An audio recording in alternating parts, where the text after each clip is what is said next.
Buenos días. ¿Cómo están? Ha sido increíble, ¿verdad? Estoy abrumado con todo esto. De hecho, me voy.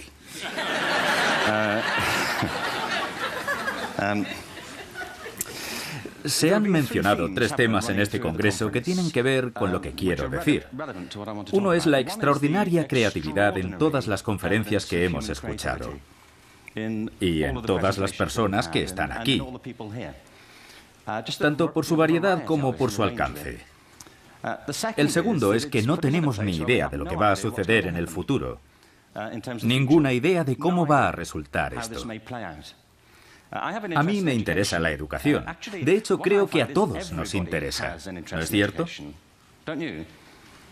Miren, esto es muy curioso. Si estás en una fiesta y dices que trabajas en educación, bueno, si trabajas en educación no vas muy a menudo a fiestas. No te invitan. Y es extraño. Nunca te vuelven a invitar. Es raro. Pero si vas y alguien te pregunta ¿en qué trabajas? Y dices que en educación, ves cómo se ponen pálidos y piensan, oh Dios, ¿por qué a mí? Para una noche que salgo. Pero si les preguntas por su educación, te arrinconan y no paran de preguntarte. Porque es una de esas cosas que llega a la gente, como la religión o el dinero. Yo tengo un gran interés por la educación. Creo que todos lo tenemos. Y ese interés se debe en parte a que la educación es lo que nos va a llevar hasta ese futuro que no podemos comprender. Fíjense, los niños que comienzan la escuela este año se jubilarán en 2065. Nadie tiene una pista, a pesar de todos los expertos a los que hemos escuchado estos últimos días, de cómo va a ser el mundo en 5 años. Y sin embargo se supone que educamos a los niños para ese mundo. Así que creo que hay una gran incertidumbre. Y lo tercero es que todos estamos de acuerdo en las extraordinarias capacidades que tienen los niños. En su capacidad de innovación. Anoche, por ejemplo, Serena fue una maravilla, solo con ver lo que hace. Es fantástica, pero no creo que ella sea una excepción entre todos los niños. Es una persona extraordinariamente aplicada que descubrió su talento. Yo estoy convencido de que todos los niños tienen grandes talentos, que desperdiciamos sin piedad. Así que quiero hablar de educación y creatividad. Mi opinión es que ahora la creatividad es tan importante en la educación como la alfabetización, y deberíamos darle el mismo valor. Gracias.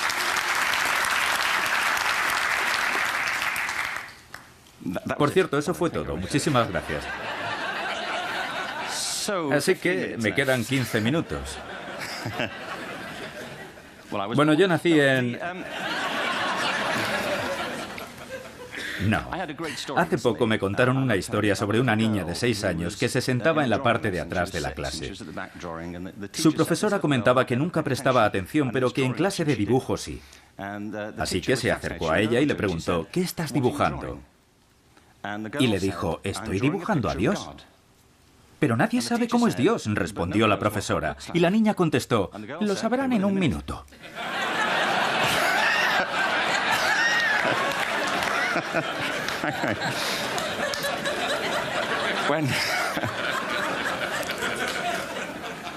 Cuando mi hijo tenía 4 años en Inglaterra, de hecho tendría 4 años en todas partes. Para ser exactos, tendría 4 años en cualquier lugar. Estaba en la representación de la Natividad. ¿Se acuerdan de la historia? Es una gran historia. Mel Gibson la contó. Puede que la hayan visto. Natividad 2. James hacía de José y estábamos encantados, ya que pensábamos que era un papel protagonista. Llenamos el lugar de gente con camisetas en las que ponía James Robinson es José. Él no tenía diálogo. ¿Recuerdan a los 3 Reyes Magos? Traen regalos, oro, incienso y mirra. Esto pasó de verdad. Estábamos viendo la obra y algo pasó. Creo que cambiaron el orden. Después le preguntamos, ¿salió todo bien? Y él dijo, claro, ¿por qué? Fue solo ese cambio de orden. En cualquier caso, los 3 niños entraron con paños de cocina sobre la cabeza, pusieron sus cajas en el suelo y el primer niño dijo, traigo oro. El segundo dijo, traigo mirra. Y el tercero dijo, traigo pienso.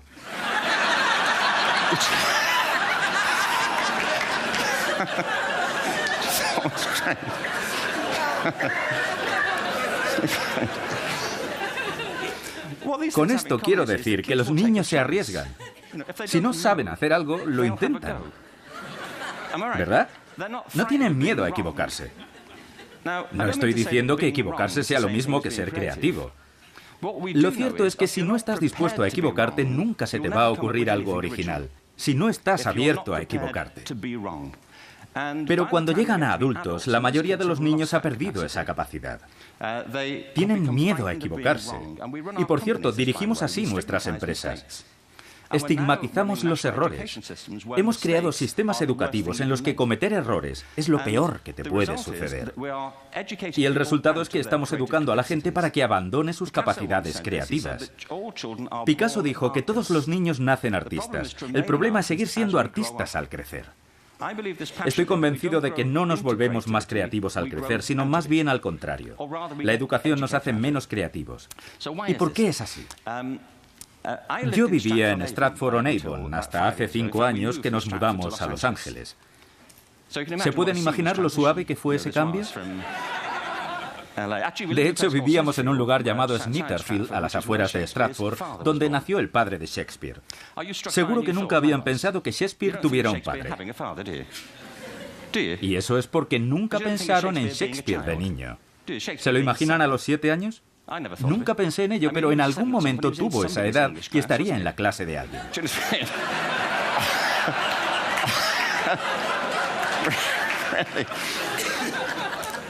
Qué incómodo debía ser.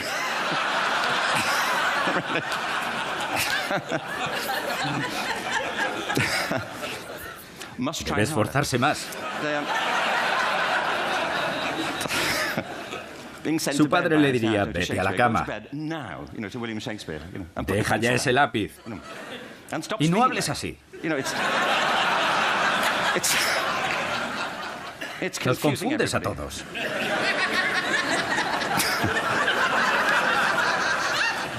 Bueno, nos mudamos a Los Ángeles y solo les quiero comentar algo sobre la transición. Mi hijo no quería venir. Tengo 2 hijos. Él ahora tiene 21 y mi hija 16. Él no quería venir porque tenía una novia en Inglaterra. El amor de su vida, Sarah. Llevaban juntos un mes. Y ya habían celebrado varios aniversarios, porque a los 16 eso es mucho tiempo. En el avión estaba muy alterado y me dijo, nunca encontraré a otra chica como Sarah. Y a decir verdad, estábamos contentos por eso.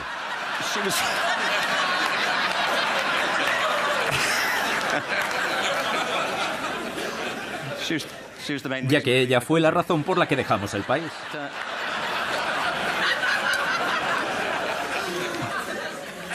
Cuando te trasladas a Estados Unidos o viajas a otros países, te das cuenta de que todos los sistemas educativos del mundo tienen la misma jerarquía de materias. No importa a dónde vayas, en lo más alto están matemáticas y lengua, luego humanidades y por último las artes, en todo el planeta. Y en casi todos los sistemas hay jerarquías dentro de las artes. Arte y música tienen un estatus más alto en las escuelas de danza y arte dramático. No hay ningún sistema educativo que enseñe danza todos los días de la misma forma que enseñamos matemáticas. ¿Por qué? ¿Por qué no? Yo creo que es importante. Las matemáticas son muy importantes, pero también la danza. Los niños bailan todo el tiempo cuando les dejamos. Todos lo hacemos. Tenemos cuerpos, ¿no? ¿Me perdí esa charla? Lo que ocurre es que cuando los niños crecen, los educamos progresivamente de cintura hacia arriba. Y después nos concentramos en sus cabezas, en un lado de la cabeza. Si un extraterrestre observara nuestra educación y preguntara ¿para qué sirve la educación pública?, teniendo en cuenta el resultado de quienes tienen éxito en este sistema, de quienes hacen todo lo que debe, de los ganadores, tendríamos que concluir que el propósito de la educación pública en el mundo es producir profesores universitarios. ¿O no? Son las personas que salen adelante. Yo solía ser uno de ellos, así que... Y me gustan los profesores universitarios, pero no deberíamos considerarlos como lo máximo a lo que puede aspirar la humanidad. Es solo una forma de vida. Son raros, y lo digo con afecto. Basándome en mi experiencia, los profesores tienen algo curioso. No todos, pero en general viven en sus cabezas. Viven ahí arriba y un poco hacia un lado. Están fuera de su cuerpo, de manera casi literal. Ven su cuerpo como un medio de transporte para sus cabezas. Una manera de llevar su cabeza a las reuniones.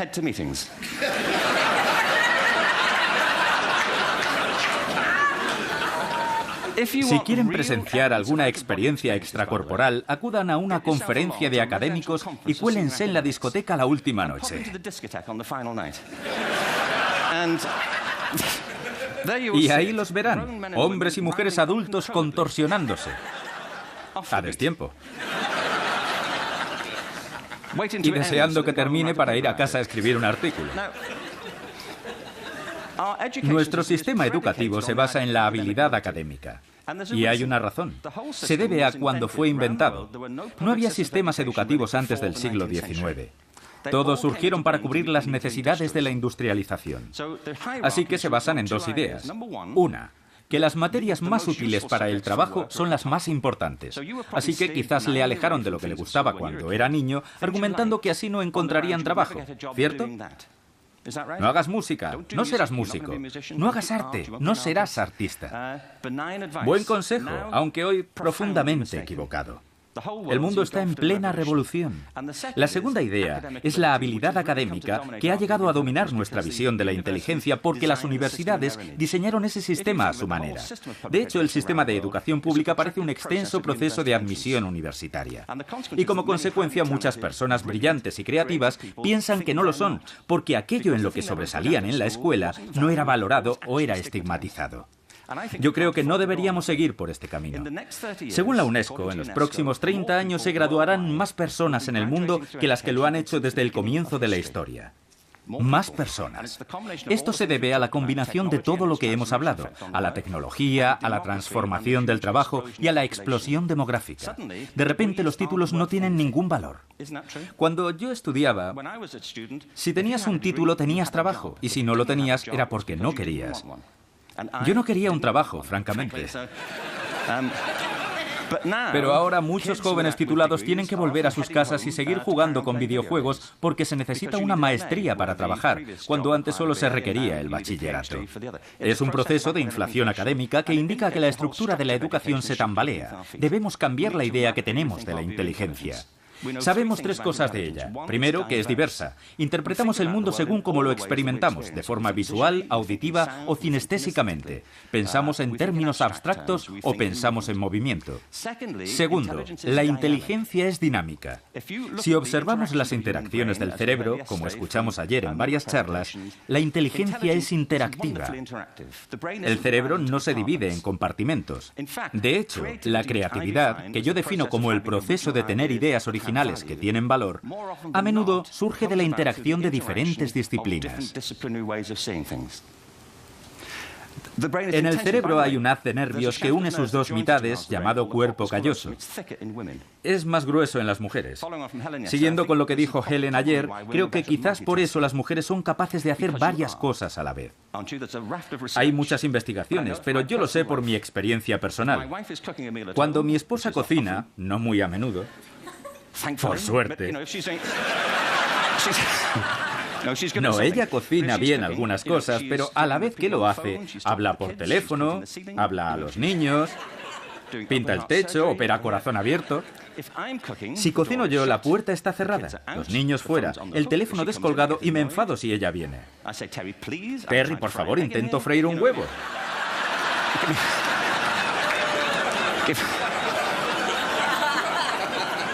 ¡Déjame en paz! ¿Conocen ese dicho filosófico que enuncia si un árbol cae en el bosque y nadie lo escucha, ¿realmente ocurrió? ¿Se acuerdan de aquel castaño? Hace poco vi una camiseta con la leyenda: si un hombre habla en el bosque y ninguna mujer lo escucha, ¿aún está equivocado?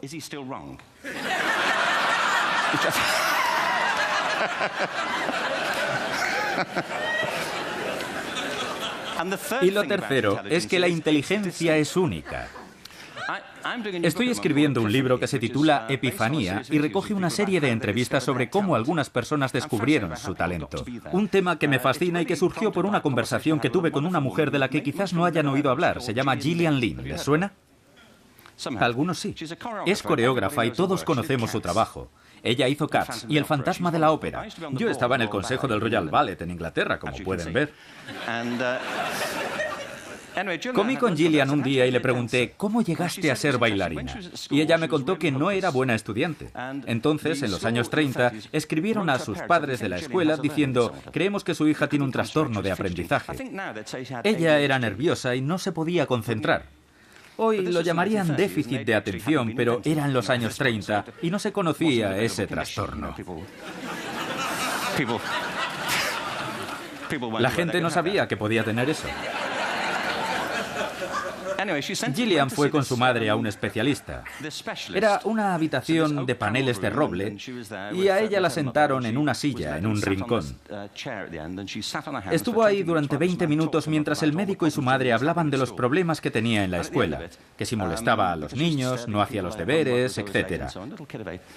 Al final, el médico le dijo, Gillian, he escuchado a tu madre y necesito hablar en privado con ella. Espera aquí, que enseguida volvemos. Y se fueron. Pero al salir, él encendió la radio que estaba sobre su escritorio y le dijo a su madre, vamos a observarla. Gillian se levantó y comenzó a moverse al ritmo de la música. Entonces el médico le dijo a su madre, señora Lynn, su hija no está enferma, es una bailarina. Llévela a una escuela de danza. Le pregunté, ¿qué pasó? Ella dijo, me llevó y fue maravilloso. Aquel lugar estaba lleno de personas como yo. Gente que no se podía estar quieta, que tenía que moverse para pensar. Practicaban ballet o danza contemporánea. Luego entró a la escuela del Royal Ballet, se convirtió en solista y tuvo una carrera brillante con el Royal Ballet.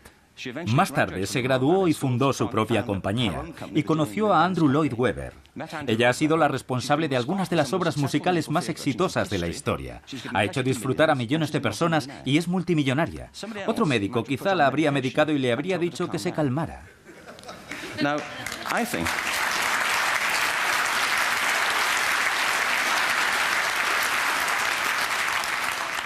De esto se trata. Al Gore habló la otra noche sobre ecología y sobre la revolución iniciada por Rachel Carson. Yo creo que nuestra única esperanza para el futuro es adoptar una nueva concepción de la ecología humana para reconstruir y volver a creer en la riqueza de la capacidad humana. Nuestro sistema educativo ha explotado nuestras mentes como nosotros lo hacemos con la tierra, buscando recursos. Pero en el futuro esto no servirá. Debemos replantearnos cómo estamos educando a nuestros hijos. Hay una cita de Jonas Salk que dice, si desaparecieran todos los insectos de la Tierra, en 50 años desaparecería toda la vida en la Tierra. Si todos los seres humanos desaparecieran de la Tierra, en 50 años florecerían todas las formas de vida. Y tiene razón. Lo que Ted celebra es el don de la imaginación. Debemos usar este don sabiamente para poder evitar algunas de las situaciones de las que hemos hablado. Y la única forma es prestando atención a nuestra capacidad creativa y viendo en nuestros hijos la esperanza que representan. Nuestra tarea es educarlos como seres completos para que puedan enfrentarse al futuro. Quizá nosotros no veamos ese futuro, pero ellos sí lo verán. Y nuestro trabajo es ayudarles a que saquen provecho de él. Gracias. Bravo. Yeah.